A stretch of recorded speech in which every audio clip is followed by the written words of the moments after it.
ஹரே கிருஷ்ணா ஹரே கிருஷ்ணா ஹரே கிருஷ்ணா கிருஷ்ண கிருஷ்ண ஹரே ஹரே ஹரே ராம் ராம ராம ஹரே ஹரே. இன்றைக்கி நம்ம காலத்தை பற்றி பார்க்கணும். இந்த காலம் ஸ்ரீமத் பகவத்கீதையிலே பகவான் ஸ்ரீ கிருஷ்ணர் கூறுகிறார், நான் தான் இந்த காலம். அர்ஜுனா, நான் ஆல்ரெடி இந்த கால ரூபத்தில் அனைவரையுமே கொன்று விட்டேன். நீ வெறும் அம்பு விட்டு உன் கடமை செய்வாய் அப்படின்னு பகவான் ஸ்ரீகிருஷ்ணர் கூறுகிறார். காலம் கடவுளோட பகவானோட அருவ ரூபம், அதாவது உருவம் இல்லாத ஒரு ரூபந்தான் காலம். இதை நம்ம கண்ணால் பார்க்க முடியலனாலும் நம்மளால் அதை உணர முடியும்.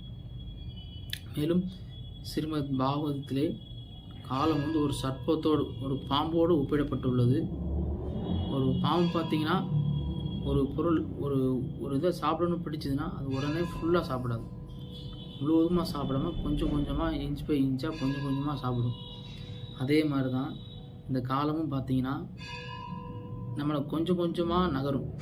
நம்ம ஆயில் கொஞ்சம் கொஞ்சமாக அது குறைச்சிக்கிட்டே போகும், விழுங்கி கொண்டே இருக்கும். அது நம்ம நல்லா கவனிச்சு தான் தெரியும்.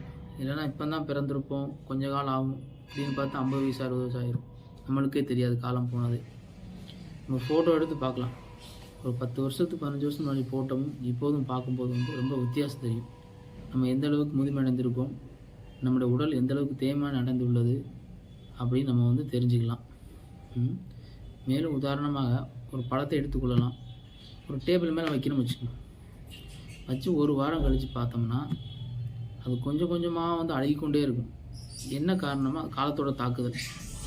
காலத்தோட தாக்குதல்னால அது கொஞ்சம் கொஞ்சமாக தன்னோட நிலையிலிருந்து அழுகி அப்படியே கெட்டு போய் விடுகிறது. இதே மாதிரி தான் நம்ம உடல். பகவான் ஸ்ரீ கிருஷ்ணர் கூறுகிறார் பகவத்கீதையில், இந்த உடல் பஞ்சபூதங்களால் ஆனது. இது ஒரு மிஷின் மாதிரி தான். இது ஜடப்பொருள், ஆத்மா இருக்கிறனால தான் இயங்கிட்டு இருக்கு. அப்போ எப்படி இந்த உடல் பஞ்சபூதங்களால் ஆனது, இது இயக்கிறதுக்கு நம்ம ஒரு உயிர், இந்த ஆத்மா இருக்கிறதுனால இந்த உடல் இயங்கிட்டு இருக்கு. அதே மாதிரி தான் இந்த பிரபஞ்சம். இந்த பிரபஞ்சம் பஞ்சபூதங்களால் ஆனது. இதை இயக்கிறதுக்கு பகவான் பரமாத்மாவாக இருக்கிறார். அவர் இருக்கிறதுனால தான் இயங்கிக்கிட்டு இருக்கு. அப்போ அவர் எப்படி இயக்கிறார்னா இந்த அருவரூபம், இந்த கால ரூபத்தில் தான். அதாவது முதல்ல பகவான் இந்த இயற்கையை படைக்கிறார். நம்ம உயிர்வாழி ஆல்ரெடி எப்போதுமே இருக்கிறோம். நம்ம கர்மத்தை அடிப்படையில் இந்த இதில் இயற்கையில் போடும்போது ரெண்டையும் சேர்க்கிறார். அப்போ இது உடனே செயல்படுவதில் ஆக்டிவாகவும் அப்படியே இருக்குது. இப்போ அந்த காலம் எங்கள் ரூபம், இந்த கால வடிவத்தில் பகவான் இருக்கிறதுனால இந்த காலம் செயல்படும் போது தான் இந்த உலகத்தில் எல்லா செயல் நடக்குது. ஒவ்வொரு செயல் நம்ம செய்கிறோம், நம்ம இங்கே எல்லாம் இயங்கிக்கிட்டு இருக்குன்னா காலத்தோட தாக்குனால தான். காலம்னு ஒன்று இல்லைன்னா எல்லாம் அப்படியே நிற்கும், ஒரு அசையாமல் இருக்கும். என்ன காரணம்? காலத்தோட தாக்குதல் இல்லை. காலம்னு ஒன்று இருக்கிறதுனால தான் இங்கே எல்லாமே இயங்கிக்கிட்டு இருக்கு. நம்ம கூட காலைல வேலைக்கு போகும்போது பார்த்திங்கன்னா இந்த டயத்துக்கு போகணும், ஸ்கூலுக்கு இந்த டயத்துக்கு போகணும், இந்த காலத்தோட கட்டுப்பாட்டில் தான் இருக்கும். அந்த ப்ரெஷரில் ஓடிக்கிட்டே இருக்கும். இந்த மாதிரி ஒருத்தங்க பிறந்த ஒரு நேரத்தை பார்த்து தான் அவங்க இந்த ஜாதகமே கணிக்கிறாங்க. அவர் எப்படிப்பட்டவர், எந்த மாதிரி குணங்கள் உடையவர், அவர் எவ்வளோ வருஷம் இருப்பாங்க, இந்த மாதிரி எல்லா விதமான இதுவும் இந்த காலத்தோட அடிப்படையில் தான் ஒரு ஆயுள் எல்லாமே கணிக்கப்படுகிறது. இப்போ அந்த காலம் ரொம்ப ரொம்ப முக்கியமானது. அதை யார் சரியாக பயன்படுத்தினாங்களோ அவங்க வாழ்க்கையில் வெற்றி பெற்றிருக்காங்க. இந்த காலத்தை சரியான முறையில் பயன்படுத்தாமல் இருக்கவங்க தோல்வி அடைஞ்சிருக்காங்க. நம்மளே பார்க்கலாம். உதாரணமாக ஒரு பள்ளிக்கூடத்தில் ஒரு பையன் நல்லா படிக்கிறான்னா அவர் அந்த டயத்தை சரியான முறையில் பயன்படுத்தியிருக்கிறார். அதனால தான் அவர் இறுதி தேர்வில் வெற்றி பெற்று நிறைய மார்க் எடுக்க முடியுது.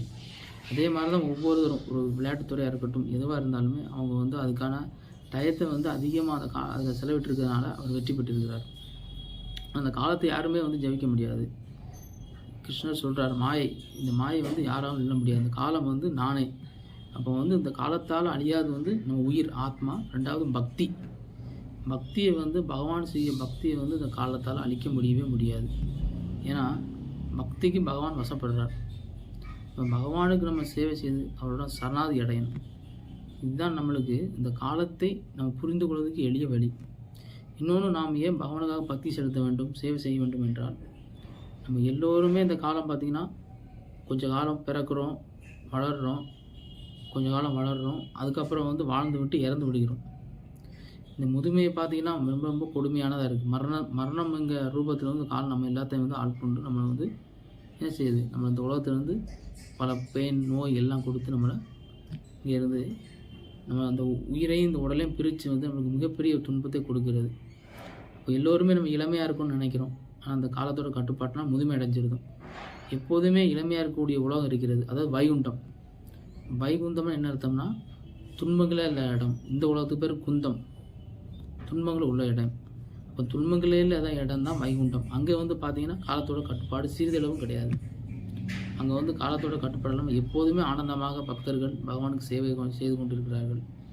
அப்போ காலத்தோட வெல்லணும், காலத்தோட கட்டுப்பாட்டிலேருந்து நம்ம வந்து தப்பிக்கணும் அப்படின்னா பகவானிடம் சரணடைந்து அவரோட பக்தி செலுத்தும் போது, நம்ம வைகுண்டம் செல்லும்போது நம்ம இந்த காலத்தோட கட்டுப்பாட்டிலேருந்து விடுபடலாம்.